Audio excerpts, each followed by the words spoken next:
Good morning po sa inyong lahat. Ako ulit si JDB, ang inyong abang lingkod. Pag-usapan natin si dating Pangulong Duterte, hindi ho nagpahuli, meron na rin siyang disbarment case. Congratulations po, yehey! Pambirang buhay ito. And alam niyo ba trivia? Ito ho palang si Sara ay nagkaroon din pala dati. Alam niyo ba na meron pala siyang mayor pa lang siya, yun yata yung nambugbog siya nung sheriff ng korte. Naalala niyo yun? Oh, na na tawag dito. Hindi ako sigurado kung yung dahilan na nakita ko lang sa internet kanina na nagkaroon din siya ng kaso ng disbarment dati. Kaya lang yun ano ba nangyari doon? Inatras yata yun eh.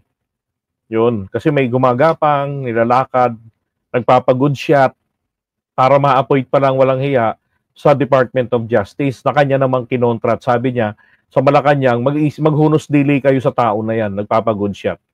Ako hindi ko hinangad na i-atras nila. I'm willing, sabi niya, to face the consequences of my action on that day of July. Sabi ni Sara. So, etong nakasampa kay Sara na sinampaho ni Larry Gadon, ito ho pala ay pangalawa. Okay?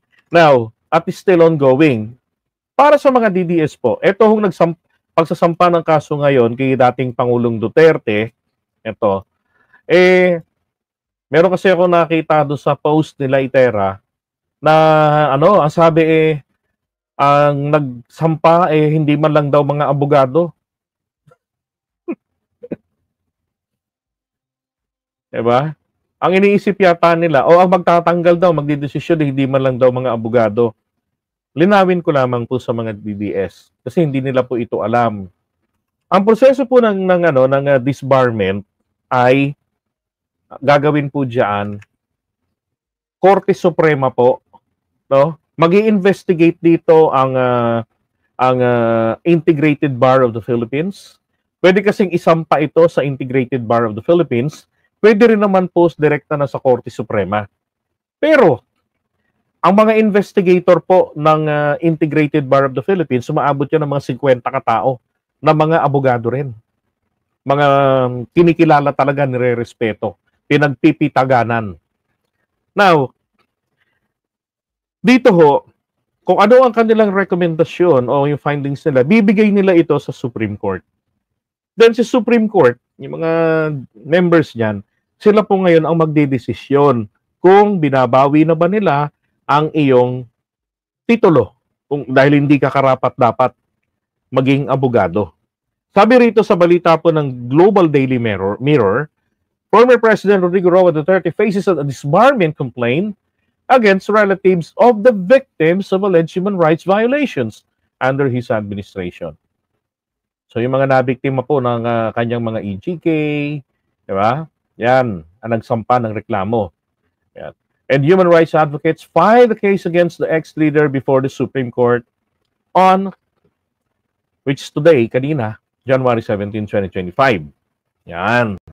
Alright, so syempre, ganito ho, kung nagtatanong kayo anong detalye, ganon, ang kaso po ng disbarment, hindi po ito idinidetalye talaga.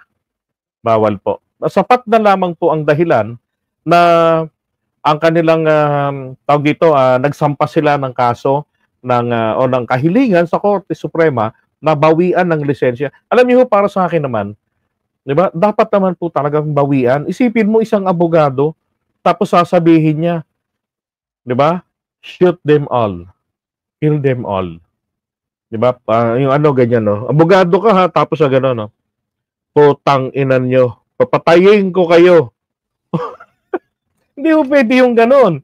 Now, bakit ho pwedeng maging dahilan yung ganyang pagiging pagmumura niya? Naalala niyo si Larry Gadon? Yung kanyang pagmumura, yung bobo pala lagi yung sinasabi dati, di ba?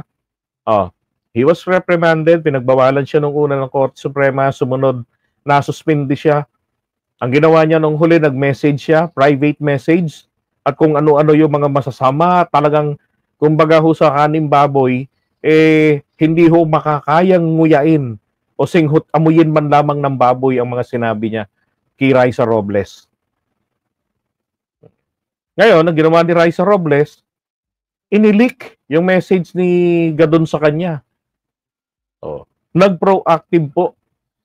Kasi binabantayan si Larry Gadon ng Korte Suprema kung magtitino na ba siya matapos masuspinde. Eh hindi tumino.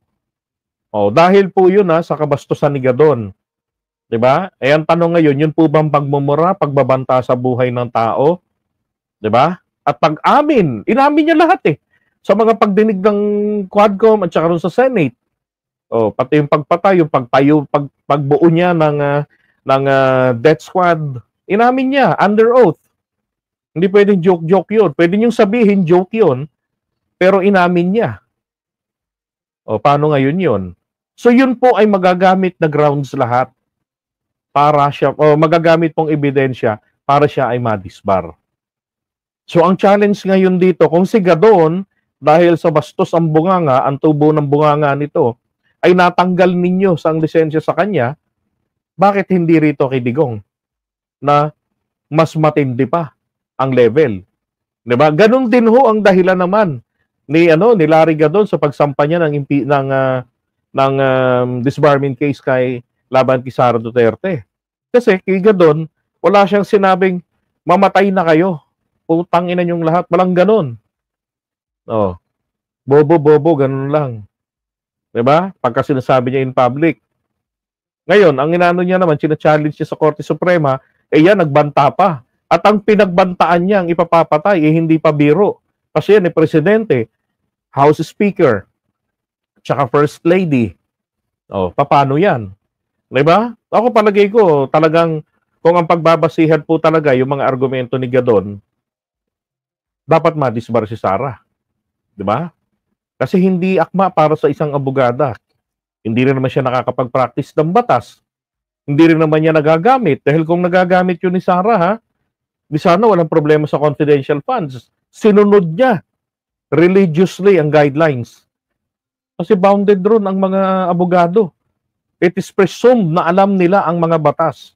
Hindi pwede yung di namin alam. Kaya nga may sinasabing ignorantia lehis non excusat. Ignorance of the law excuses no one. Abogada ka pa. Abogado ka pa. 'Di ba?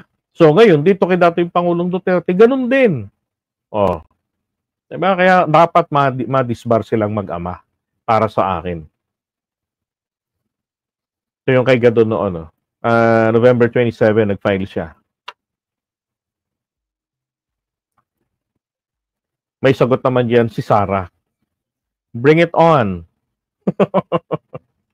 So dating Pangulong Duterte, wala pa itong sagot dito sa impeachment sa disbarment case na isinampalaban sa kanya ng mga biktima ng human rights at saka mga human rights victims, yung mga kaanak at saka ng human rights group. Yan. Sabi ni Justy Green, tuluyan na ang buong pamilya, tanggalin at alisin silang lahat sa government seats. Bobo lang ang hindi kakagat sa kayabangan ng mga yan. Huwag naman kayong ganyan, sasaktan naman mga taga Davao at saka mga DDS. Yung mga yun, pikit mata yun eh. Mga yun eh. So, yung Sara, mukhang hindi naman po kasi abogada. Hindi nga, mukha nga talaga. Hindi mo mararamdaman. Diba? Batang kaya po. Si Abante, hindi na susuporta ng impeachment nyo. Oo naman, obvious naman sinasabi ni Abante. Diba? Ano? Makatawa lang ni Blagera. Ay nako, hindi ko naiintindihan. Sorry po. Ito naman din, Marcos Kawatan, historian. Sige nga, specify mo nga yung history sinasabi mo. And Rodolfo Magkuyaw, bobo si Sara na turingang abogada, hindi alam ang batas. Correct. Dalawa lang yan eh. It's either hindi niya alam yung guidelines or talagang religiously ini-ignore niya ang batas, ang guidelines. Kasi tagal niya nang gumagamit. Laki nga siya sa confidential fund eh. O, 'di ba? Dapat inaalam 'yun yung mga basihan noon. Nagsasubmit silang liquidation sa COA, sa Davao. 'Di ba? Ako'y naniniwalang alam niya po yung batas. Kaya lang talagang religiously ini-ignore niya ang batas.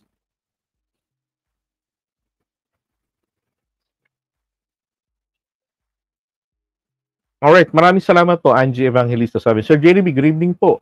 Ingat po kayo lagi. Have a nice day po. Thank you. And you too. O nga naman, ano ba nagawa ni Sarah? Ba manggulo. Okay, iwan natin 'to ngayon. Do'n tayo susunod, mas masaya 'yon.